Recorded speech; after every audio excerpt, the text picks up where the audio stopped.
Most recently, the Malayan flat-shelled turtles were living in our Chinese alligator exhibit while the Chinese alligators were hibernating in our reserve areas of the herpetology complex.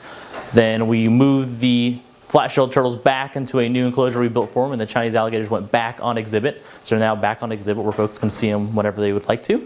And during that process, we had to obviously capture them up to put them into the new or their former enclosure. And during that process, we had our vets from the UT vet school come out and conduct some ultrasounds.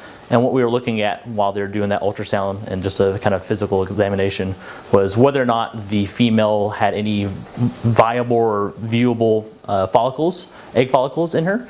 And so they did an ultrasound and they found that she did have some. They're obviously smaller than they will be if they were developing or good because she just came out of hibernation.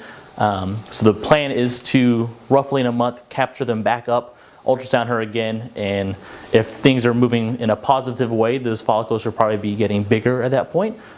They are roughly 2 centimeters right now, so we'll track to see what size they are, and we'll hopefully get some breeding behavior from them. Typically eggs to be good, to be something that's going to be laid out, they then have to be calcified, so the follicles have to get bigger, and then at some point, I don't know what that size is that they would calcify, but they would then lay calcium down on the eggs, and that's when she would lay them.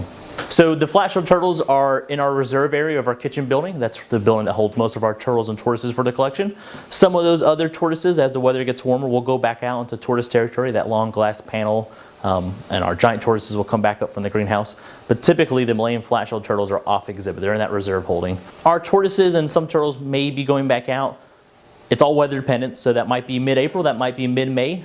We typically shoot for at least May 1st is kind of a rough deadline, but some years we get them out earlier, some years we get out later. It's just all dependent. There are bog turtles and box turtles that are viewable any time of year. When it's colder, they're going to be buried down, so they're going to be much harder to see than some of our more tropical or subtropical tortoises and turtles.